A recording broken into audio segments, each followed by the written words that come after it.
Talaga Bodas, menurut cerita di wilayah setempat adalah sebuah danau yang dihasilkan oleh peristiwa alam yang dahsyat. Suatu ketika, kawasan Priangan dilanda gempa besar yang menyebabkan gunung berapi meletus dan memuntahkan lava mendidih kemana-mana. Air sungai di sekitarnya pun menjadi sangat panas sehingga ikan dan makhluk hidup lainnya mati. Di antara banjir lava itu, muncul seorang lelaki tua yang memimpin suku manusia yang berhasil bertahan hidup. Lelaki tua itu kemudian memohon kepada dewa untuk melindungi rakyatnya dari malapetaka. Dewa menjawab doa tersebut dengan menurunkan hujan lebat, sehingga memadamkan lava dan membentuk sebuah danau yang dinamakan Talaga Bodas. Untuk mengetahui lebih lengkap tentang misteri dan sejarah Talaga Bodas, silahkan simak video berikut ini.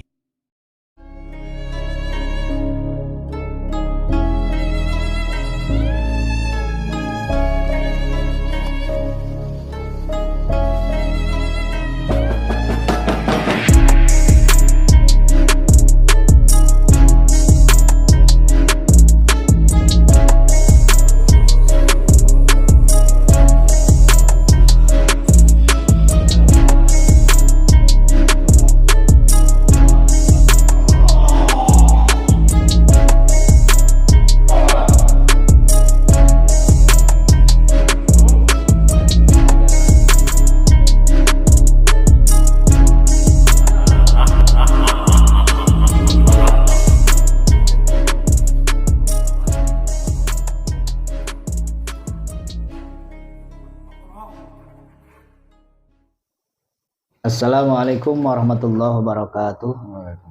Bismillah, alhamdulillah, salatu wassalamu ala rasulillah wa ala alihi wa ashabihi wa man tabi'ahu wa walah wa la hawla wa la quwata illa billah, amma ba'du. Sahabat pemirsa setia channel Santri Pribumi, berjumpa lagi dengan kami Santri Pribumi. Seperti biasa, kami akan menayangkan tayangan-tayangan dengan cara mediumisasi, yaitu mengungkap mitos atau sejarah sebuah tempat, sebuah peristiwa yang mana beredar di masyarakat. Apakah nanti kita padukan dengan hasil nanti dialog dengan bangsa gaib, cerita atau mitos atau sejarah yang beredar di masyarakat. Oke, jangan lupa untuk like, komen, subscribe, dan share, dan bunyikan tanda lonceng biar tidak ketinggalan tayangan-tayangan dari channel Santri Pribumi. Perlu digarisbawahi bahwasanya nanti kita akan berdialog dengan bangsa gaib, oleh karena itu jangan ditelan mentah-mentah, perlu disaring, perlu dicerna, ambil sisi positifnya, tinggalkan sisi negatifnya, jangan ditelan 100%.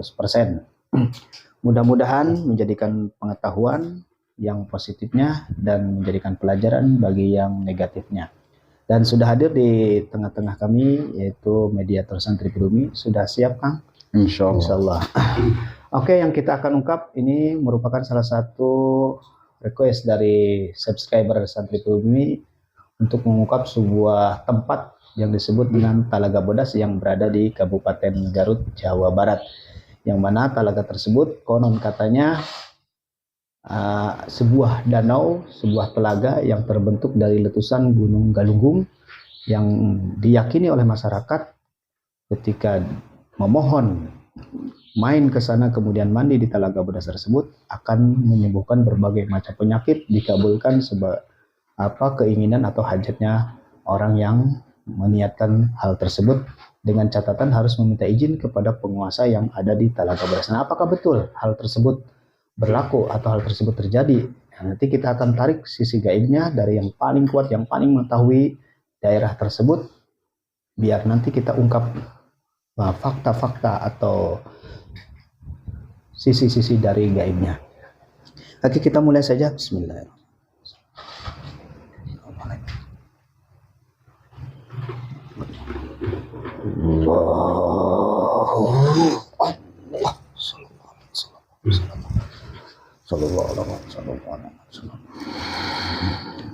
Sinkron dengan tubuh mediator juga. Penyusup datang, jin fasik iblis yang coba mengganggu, jauh terpental. Sinkron dengan tubuh mediator, sinkron. Hanya energi yang saya panggil yang hadir. Jika soalnya tersambung, bisa berbicara bahasa Indonesia yang baik dan benar. Assalamualaikum. Sampurasun. Waalaikumsalam. Alhamdulillah. Mohon maaf, saya bicara dengan siapa?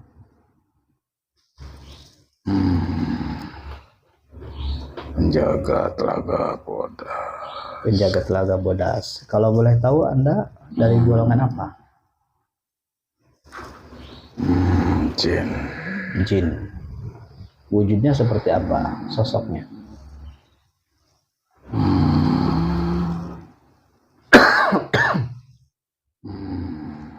Sosok Anda seperti apa? Saya minta gonta-ganti sosok. Tidak apa? Bisa gonta-ganti sosok. Sosok aslinya apa? Ya jin. Jin. Oke. Anda di situ sudah lama? Sudah. Sejak terbentuknya talaga tersebut? Iya. Apa sebelum itu? Setelahnya dibentuk telaga itu, saya ditugaskan untuk menjaga di situ. Ditugaskan oleh siapa kalau boleh tahu?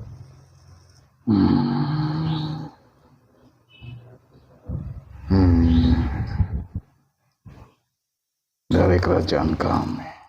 Kerajaan bangsa Anda? Apa kerajaan dari bangsa manusia? Dari kerajaan bangsa kami. Untuk menjaga dari apa? Dari keserakahan manusia. Dari keserakahan manusia. Nah, ini yang beredar di masyarakat, katanya danau tersebut terbentuk ketika letusan gunung Galunggung dan yang mengeluarkan lahar panas sehingga orang, hewan, tumbuhan pada mati situ. Kecuali ada seorang kakek tua yang masih bertahan hidup, kemudian memohon kepada Allah supaya dijadikan talaga sebagai sumber penghidupan, sebagai sumber kehidupan. Apa betul itu? Betul, hampir sama. Sama seperti itu. Jadi hasil tirakat si kakek tua itu ada orang yang ahli riadoh. Iya. Kemudian konon katanya di talaga tersebut, kalau orang niat untuk kebaikan, misalkan untuk menyembuhkan penyakit apa, itu bisa sembuh dan harus minta izin kepada penjaga itu. Apa betul itu? Jangan meyakini itu semua. Oh, berarti tidak. Itu hanya sugesti, hanya keyakinan orang saja. Iya, karena si kakek itu beriadoh, minta sama Allah untuk terbentuknya telaga itu, untuk kemakmuran rakyat di situ. Jadi mungkin hasil riadoh doanya si kakek yang memohon kepada Allah itu. Iya. Dan konon katanya orang yang berkunjung ke sana suka diganggu oleh penampakan, apalagi kalau di malam hari, perempuan yang cantik di situ. Apa betul itu? Di tempat mana aja ada. Tempat mana aja ada. Kebetulan di sana juga ada ya. Iya, banyak. Dan konon katanya si perempuan itu adalah arwah perempuan yang dulu dibunuh di situ. Apa betul itu? Iya. Betul. Banyak kejadian-kejadian janggal di situ. Nah, biasanya yang diganggu orang seperti apa itu?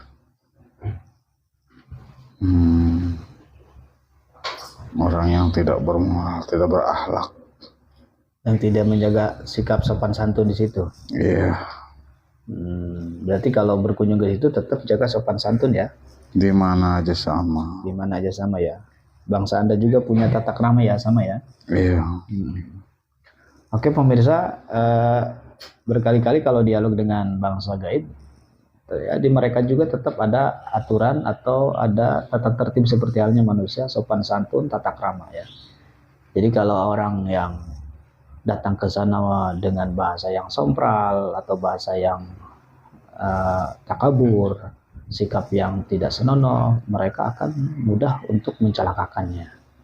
Jadi dimanapun berada, disitulah kita harus menghargai, menghormati tata tertib atau budaya di tempat yang kita kunjungi.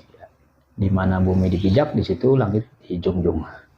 Nah, Anda berarti tugas Anda hanya untuk menjaga di situ. Ya. Menjaga dari hal-hal keserakahan manusia yang tujuannya mungkin salah di situ ya. Ya.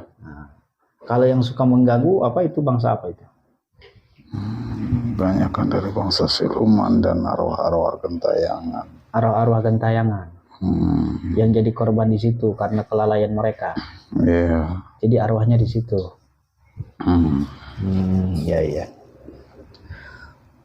Berarti yang mengabulkan permintaan orang yang tadinya sakit ingin sembuh, orang yang tadinya dagangannya sepi jadi laris, itu hanya keyakinan mereka saja. Iya, sugesti mereka. Sugesti mereka. Jadi yang mengabulkan tetap Allah Subhanahu wa taala. Iya. Nah, tadi Anda menjawab salam saya dengan waalaikumsalam, berarti Anda sudah muslim ya? Sudah. Berarti kerajaan bangsa Anda sudah muslim semua? Tidak semua. Tidak semuanya. Siapa yang memuslim ke Anda kalau boleh tahu? Para wali. Para wali. Alhamdulillah ya, berarti kita saudara semuslim ya. Nah, kemudian Talaga Bodas tersebut ada cerita rakyat Cakatarum dulu. Katanya ada putri dari Kahyangan, bidadari dari Kahyangan mandi di situ. Kemudian ada salah satu putri yang selendangnya diambil oleh Jakatarup yang ketika itu ngambil kayu bakar. Apa betul itu?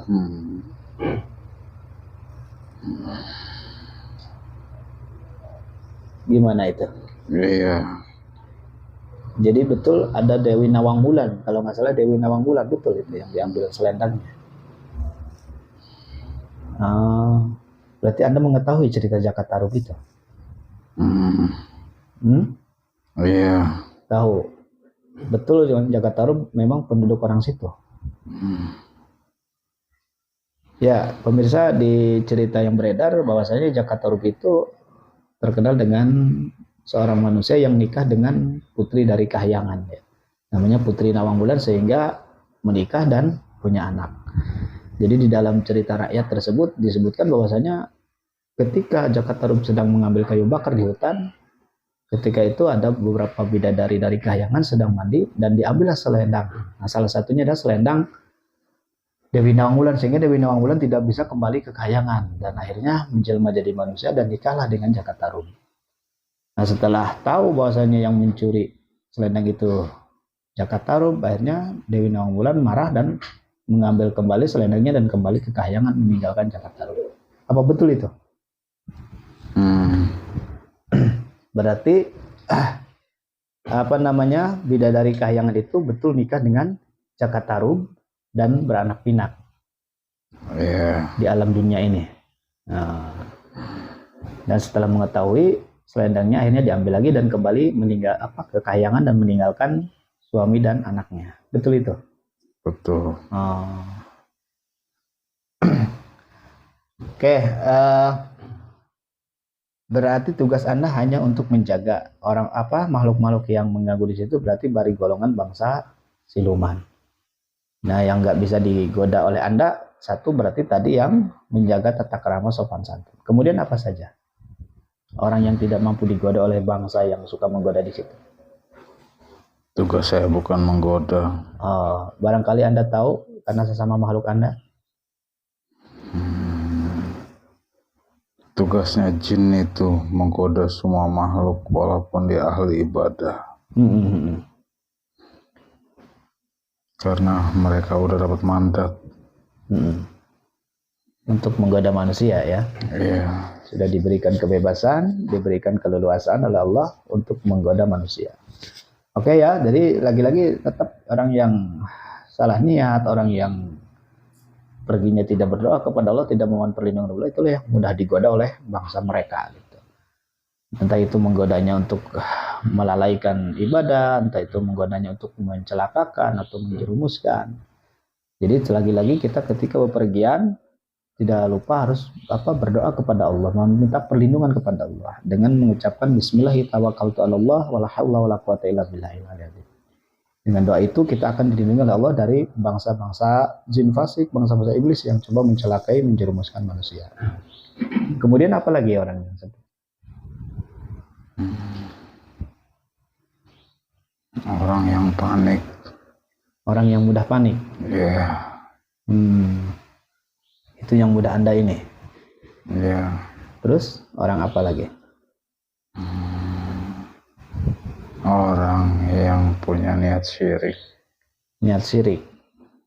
Dengan tujuan tadi seperti datang ke sana untuk mencelakakan orang juga. Sesama manusia. Itu. Ada nggak yang nanam, orang yang pesugihan nanam makhluknya di situ untuk mengambil tumbal? Tidak ada. Tidak ada. Nah. Kalau tumbal itu dari jalanan. Oh, ditaruh di jalan. Di situ nggak ada ya? Iya. Jadi tugas Anda menjaga itu dari keserakan manusia ya? Iya. Oke. Terima kasih, Bah, atas informasinya. Ya, mudah-mudahan ini jadi pelajaran buat kita, terutama warga sekitar dan para pengunjung, untuk selalu niat baik dan selalu menjaga tata krama dan selalu meminta perlindungan kepada Allah Subhanahu wa Ta'ala.